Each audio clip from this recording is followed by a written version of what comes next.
दोस्तों, क्या प्यार सच में इतना अंधा हो सकता है कि इंसान सही और गलत का फर्क ही भूल जाए? क्या एक पल का गुस्सा कई जिंदगियों को हमेशा हमेशा के लिए उजाड़ सकता है? और सबसे बड़ा सवाल, आखिर उस 8 साल की मासूम बच्ची का क्या कसूर था जिसने अपनी आंखों के सामने अपनी मां को हमेशा हमेशा के लिए खो दिया? यह सिर्फ एक हत्या की कहानी नहीं है, यह एक टूटते हुए भरोसे की कहानी है, एक मां के अधूरे सपनों की कहानी है। ये कहानी एक ऐसे रिश्ते की कहानी है जो प्यार से शुरू होता है लेकिन नफरत और हिंसा की आग में खत्म हो जाता है। दरअसल इस कहानी की शुरुआत साल 2010 से होती है, जब आजमगढ़ जिले के एक छोटे से गांव में गाजीपुर की रहने वाली कुसुम विश्वकर्मा की पहली शादी होती है। हर लड़की की तरह कुसुम ने भी अपने वैवाहिक जीवन को लेकर कई सारे सपने देखे होंगे। उसे उम्मीद थी कि उसका घर होगा, परिवार होगा और खुशहाल जिंदगी होगी। कुछ समय बाद उसके घर एक बेटी का जन्म होता है। पति पत्नी ने बड़े प्यार से उसका नाम सालू रखा। बेटी के आने से घर में खुशियां बढ़ गई, लेकिन वक्त हमेशा एक जैसा नहीं रहता। धीरे धीरे पति पत्नी के बीच विवाद शुरू होने लगा।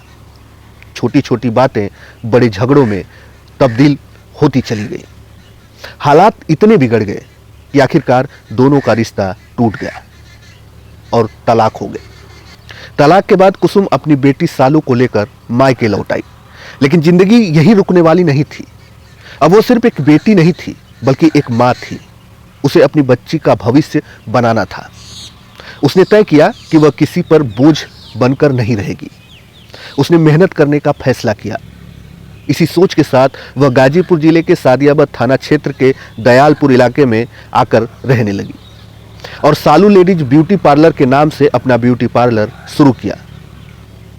उसने उस ब्यूटी पार्लर का नाम अपनी बेटी के नाम पर रखा। दिन रात मेहनत की, धीरे धीरे काम चल निकला। लोग आने लगे, जिंदगी पटरी पर लौटती हुई दिखाई देने लगी। लेकिन किस्मत शायद उसके लिए एक और कहानी लिख चुकी थी। साल 2022 में कुसुम की जिंदगी में रविकांत उर्फ हनी कुमार की एंट्री होती है। मुलाकातें बढ़ी, बातचीत शुरू हुई। धीरे धीरे दोनों एक दूसरे के करीब आने लगे। यह नजदीकियां प्यार में तब्दील हो गई। कुसुम ने सोचा कि शायद जिंदगी उन्हें दूसरा मौका दे रही है।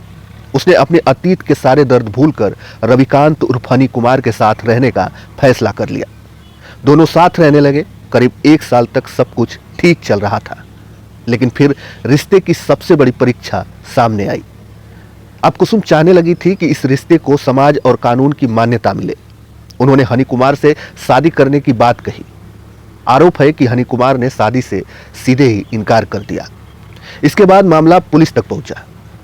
कुसुम ने थाने में एफआईआर दर्ज कराई। हनी कुमार जेल गया। बाद में दोनों पक्षों के बीच समझौता हुआ और साल 2024 में दोनों ने कोर्ट मैरिज कर ली। शादी के बाद दोनों ने अपने अपने परिवार से लगभग दूरी बना ली थी। न हनी का अपने परिवार से ज्यादा मतलब रहा और ना ही कुसुम का। अपने परिवार से दोनों अलग किराए के मकान में रहने लगी। शुरुआत में सब कुछ सामान्य दिख रहा था। हनी आर्केस्ट्रा में काम करता था, उसका खुद का आर्केस्ट्रा हो गया और कुसुम अपना ब्यूटी पार्लर चलाती थी। परिवार में उनकी 8 साल की बेटी और एक छोटा सा बेटा भी था। बाहर से देखने पर यह साधारण परिवार लग रहा था, लेकिन अक्सर जो दिखाई देता है वह पूरी सच्चाई नहीं होता। समय के साथ रिश्तों में दरार पड़नी शुरू हो गई। पड़ोसियों के अनुसार पिछले कुछ समय से दोनों के बीच अक्सर लड़ाई झगड़े होने लगे थे। कहासुनी बढ़ती गई, तनाव बढ़ता गया। बात इतनी बढ़ गई कि घटना से करीब 1 सप्ताह पहले कुसुम बच्चों को लेकर घर छोड़ दी और अपने उसी ब्यूटी पार्लर में रहने लगी। शायद उसे लगा होगा कि कुछ दिन की दूरी रिश्ते को संभाल देगी। शायद उसे उम्मीद रही होगी कि गुस्सा शांत हो जाएगा, लेकिन जो होने वाला था उसने सब कुछ खत्म कर दिया। सोमवार की शाम करीब 7:30 बजे कुसुम अपने पार्लर में ग्राहकों का काम कर रही थी। रोज की तरह वो अपने काम में व्यस्त थी। तभी रविकांत उर्फ हनी वहां पहुंचता है। प्रत्यक्षदर्शियों के अनुसार उसने पहले कुसुम को बाहर आने के लिए आवाज दी। कुसुम बाहर आती है। दोनों को बीच बातचीत शुरू होती है। कुछ ही क्षणों में बातचीत बहस में बदल जाती है। माहौल तनावपूर्ण हो जाता है। यह भी आरोप है कि हनी कुमार अपने साथ एक धारदार चापड़ लेकर आता है और अचानक वो कुसुम पर हमला कर देता है। बीच सड़क पर वार करता है। आसपास मौजूद लोग सब कुछ देखते रहते हैं।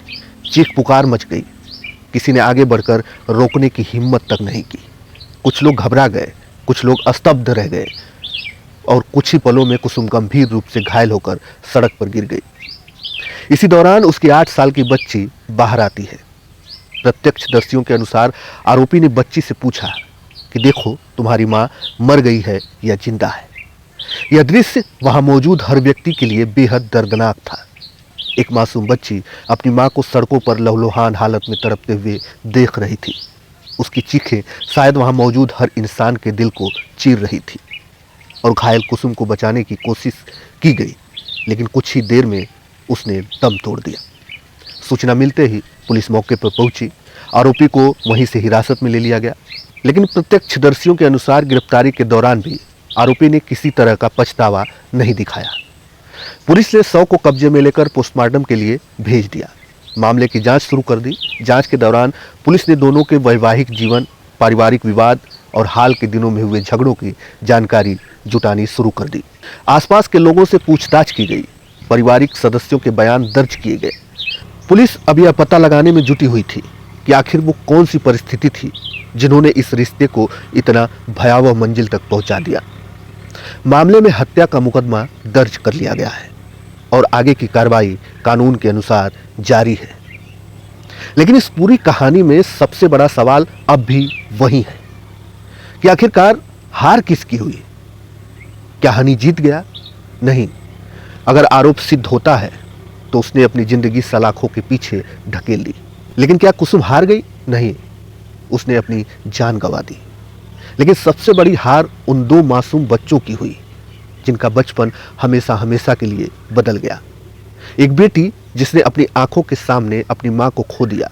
एक छोटा बेटा जो शायद अभी यह भी नहीं ठीक से समझ पाएगा कि उसकी मां अब कभी वापस नहीं आएगी।